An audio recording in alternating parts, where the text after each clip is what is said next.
Good afternoon. First, we are a little bit ashamed. We were late with our slides, and we brought our slides on this little USB stick, and we wanted to give it to Eduardo, but we've lost it. It's really a shame. It couldn't happen to us on the worst case than TEDx, but we're pretty sure that it's somewhere here in the room. It's red. It has a big orange key card on it.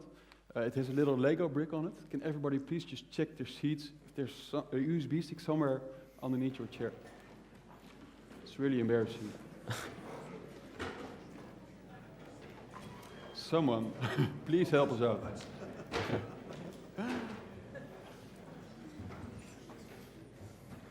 If you find it, please scream and shout and save us for this speech.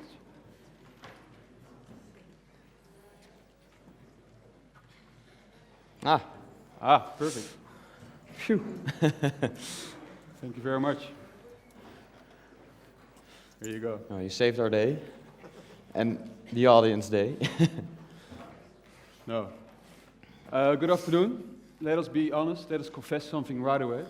We didn't lose it by accident, actually. We wanted to show you here in real life, already on a very small scale, how the power of a crowd can work for you. If we would have searched the USB stick ourselves, our TEDx talk would have probably started in 30 minutes from now. But luckily, we can start already, right here. So using a crowd, and the power of a crowd is called crowdsourcing. And that's going to be the topic for the next 18 minutes, using people like you. Crowdsourcing is this fancy and modern world. It is so modern that just a few months ago, it was often mentioned as one of the biggest trends for 2013 by various prominent platforms, including Forbes and Mashable. But is crowdsourcing really that new? Is it really so new to involve other people to help you out? No. It has been with us for centuries already. The wanted poster is one of the oldest examples we could find of using a crowd so effectively to catch the bad guy. And that's what we're going to talk about. I even want to take this to a next level. Not even a few hundred years ago, a crowd has been used, but it is in our basic nature for like centuries already. Good old Aristotle already put it quite catchy once. The man is a social animal. We want to share things. We want to create stuff. We want to help each other. This is in our basic nature. This is amazing, right? Helping each other. And the good news nowadays is that we can do this very effectively with our modern tools. We've got social media, we've got internet. So we can make use of this great power very easily. But unfortunately, using a crowd's wisdom is still not society's general way of solving problems. While at the same time, groups of people can help you out in all kinds of activities. For instance, giving creative ideas, beautiful design, solving global challenges. Groups of people can be used for many purposes and benefits.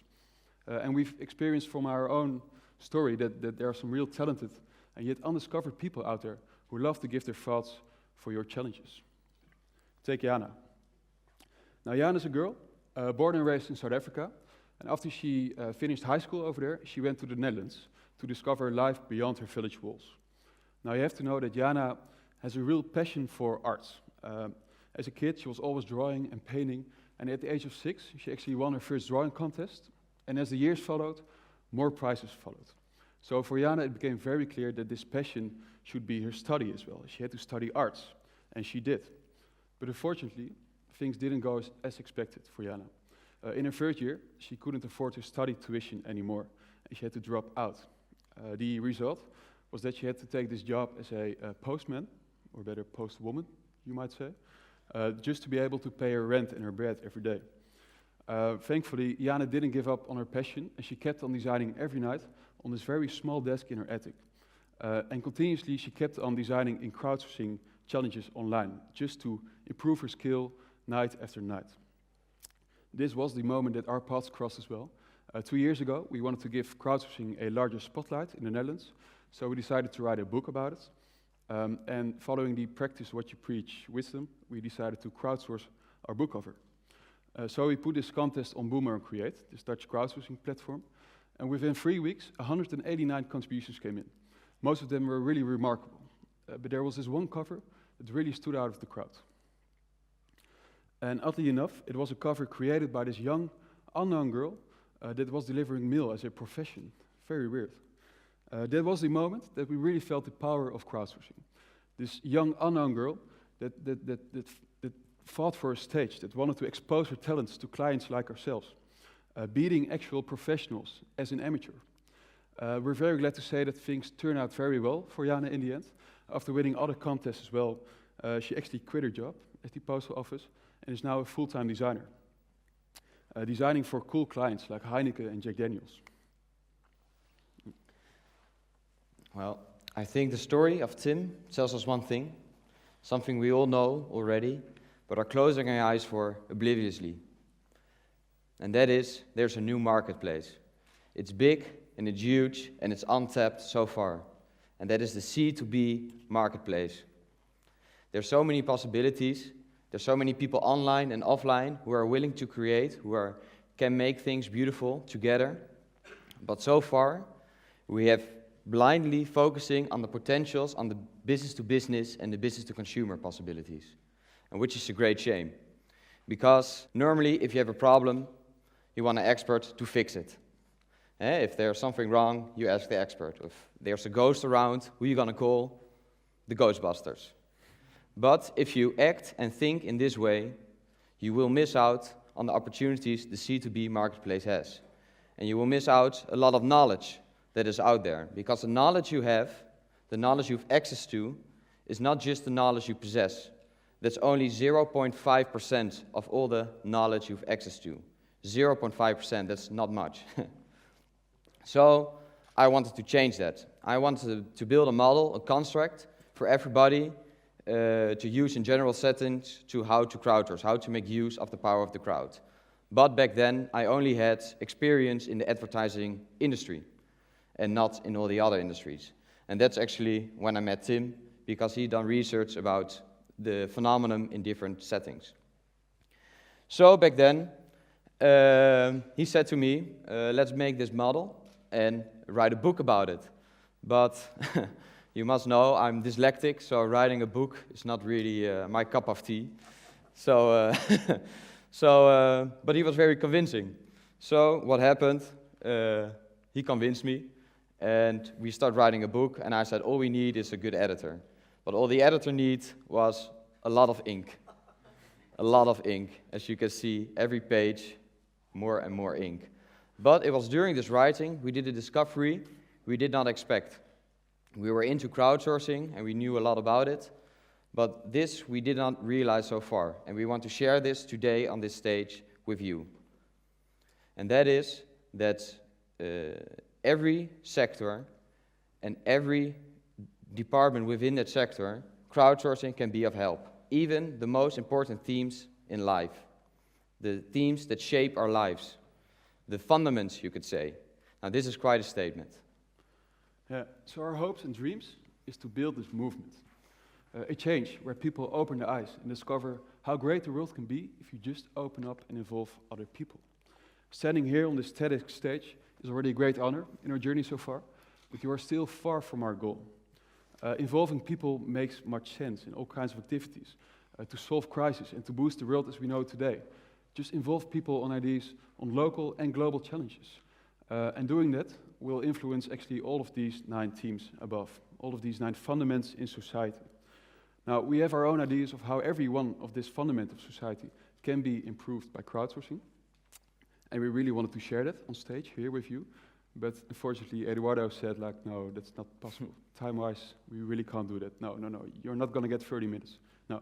So we decided to pick only 4 that we're going to explain as examples of how crowdsourcing can benefit the society. Please get ready, because we're about to change the worlds of our business economics, healthcare, social environment, and employment. But one at a time. So we're going to start with business and economics. So far in economics, the main thing we want to do is to create value. But think about it. How does value comes about? When do you become relevant? Well, the answer is really simple. It's only when the consumer is interactive with you. In the perspective of economics, when the consumer is not interactive with you, you cannot create value. It's not concealed by the recipe you have. It might be a great recipe to make Coca-Cola, but the value is not concealed in the recipe. And it's also not produced in the manufacturing. and it's also not created by an ad you put on it. The value is only generated in the mind of the consumer when he's interactive by consuming it, buying it, talking about it, sharing things about it, all these kind of things. So as a company, you can only be valuable, you cannot be valuable by yourself. You can offer a value proposition, but the true value creation is always a process of co-creation with the customer. So that means quite a lot, because that means that the extensiveness of the involvement of the customer determines the possibilities you have to be valuable. If you take marketing, if we zoom in on marketing, for example, there's one saying of one of the fathers of marketing said, and I think it's a funny saying because it's quite true. Half of the marketing budget is wasted money. However, you never know which half. Thus, you must continue wasting. Well, that is actually true. But the thing is, if you have, for example, a marketing budget of 1 million euros a year, you would have, if you calculate it real quickly, let's say 20 euros every 10 minutes. Okay, I calculated that before, but it's something like that. So you'll be wasting 10 of these 20 every moment. So for example, I think, I see in the clock, we've been talking now for around 10 minutes. So that will be, the 20 minutes would be my budget, and if I would be a marketeer, it will be like this, every 10 minutes. That's traditional marketing. That's how it normally works, because, ironically, it's too expensive to be one-on-one with everyone, and will be too time-consuming. But now, at this moment, it is possible to be interactive with your client in more effective and efficient ways. Thus, at this moment, it's possible to ask what the customer wants. It wasn't possible before. So marketing now can be a game without impossibles. The noise is finally gone. Pretty tough words. Time for fundament number 2, healthcare. Now, my girlfriend is a doctor, and every night I'm trying to be this ideal boyfriend by listening to her hospital stories and to keep on motivating her. But recently, I feel this duty because she got me thinking about this idea. I just couldn't get it out of my head. A lot of patients lay in hospital for days, sometimes for weeks. In this time, between doing some tests, they have a lot of time to kill. Time in which boredom is not a rare thing. So that made me wonder, isn't it a missed opportunity to challenge those patients more intellectually by asking them for ideas? For example, by improving them, letting them improve the hospital, by posing the question, what would be the ideal waiting room in your opinion? Or perhaps a completely different question, like what would be a tremendous funny stunt to do for this brand this summer? I believe tapping into this intelligence and really challenging it intellectually helps both the company providing the challenge, the hospital gets better, and it helps the patient because he's doing something useful with his time and is given an intellectual outlet. And on higher level in education, in healthcare of course, recently there was this group of scientists who developed a fun and simple game. The aim in the game was to fold this protein digitally, something a computer can't do, and because millions of proteins had to be folded, if the team of scientists would have done this themselves, it would have costed them about 10 years' time to do so. So they developed this cool game, and eventually 57,000 gamers helped them out on this fun, exciting way, delivering the desired results in just 3 weeks' time instead of those 10 years. Imagine how powerful the crowd can be for our healthcare if just more scientists would open up and involve groups of people on their own creative way. Fundament number 3, social environment and safety. I believe the world can be a better and safer place with help of crowdsourcing. I mean, we can't assume that local and national governments really can arrange the perfect neighborhoods, can we? Do they really have the capabilities to solve every crime and to deal with every problem in your own neighborhood? Probably not. Luckily, there are several initiatives already worldwide, like in Amsterdam, but also in Los Angeles and New York, as you can see here, where citizens take own control of their own neighborhood by providing ideas, suggestions, solutions, and irritations on topics like dog poop, garbage, nuisance. They make the region more livable for themselves. And on higher levels, recently this game was developed in the Netherlands, a game where consumers were invited to solve a cold case of our own CSI.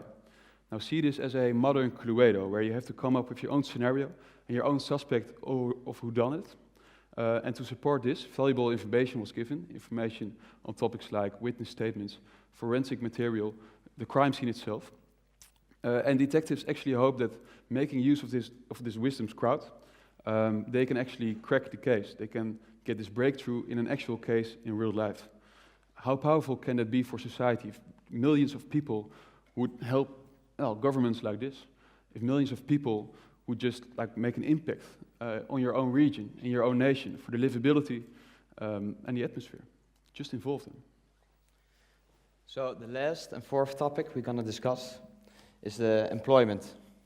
Today, the unemployment rate is unseen. Full streets in Greece, Italy, Spain are closed. And the next 15 years, more people will graduate than ever have before graduated in history. Wow, so the next 15 years, more people will graduate than ever have graduated before in history. So that's a lot. And all these people will have talent, but not all of them will be able to to use their talents.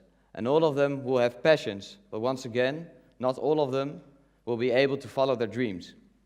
But if you would ask them, as long as you don't have a job, you won't get a lot of money for it, but what do you think about if you can gain more experience in your field of interest?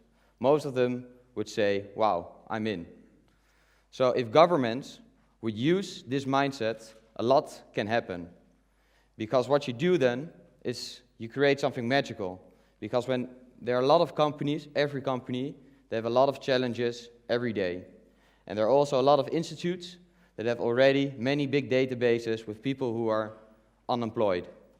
And if you match those on the way I just described, you will have you will match passions with projects instead of people to jobs, which you do normally. And so you can create so much more for the unemployed and underemployed, and also for the economy in general, if you do that. And one example is Battle of Concepts, also a Dutch example.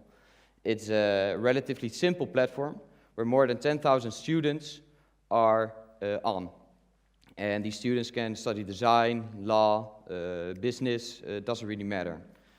And every 2 weeks, a different company posts a challenge just on the platform, and they receive over 60 submissions every time.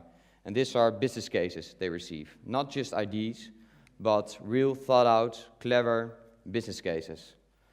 And these people don't do that just to make some money. They do that so that they can meet interesting employers, or they do it because they can build a portfolio. They can see how good they are, and all these kind of things. Works in the exact same way. And that's it. 4 fundamentals of society that have been improved already in the last 10 minutes by making use of crowdsourcing. So this was pretty tough material, and our real purpose today is to make an impact right here already by making small steps, which depends on you. You don't have to be Coca-Cola, you don't have to be a team of clever scientists to crowdsource. It starts on a very small scale already. Imagine you own a bakery.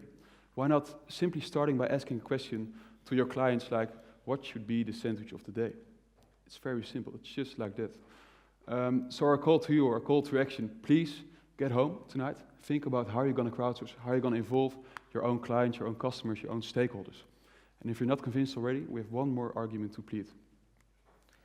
And that argument is, because of all the themes we just showed, there's one still missing. Or actually, it's not really a theme, it's more that all the other themes would lead to this ultimate goal. And that is happiness. I don't know if you've seen the movie Into the Wild, about this guy called Chris McCandless. He's not really materialistic guy, so he gives all his tuition for university to charity, and he just goes to this place he wants to be most, which happens to be Canada. And he experienced a lot of things, and finally in the end, he reaches that place he wanted to be, and then suddenly he realized something, and that's also the plot of this movie. And then he realized that happiness is only real when shared. And I think that's what crowdsourcing is also about. Sharing, participating, and helping. It makes us happy, and it brings us further. There's only one condition, and is that you have to open up and ask. Thank you.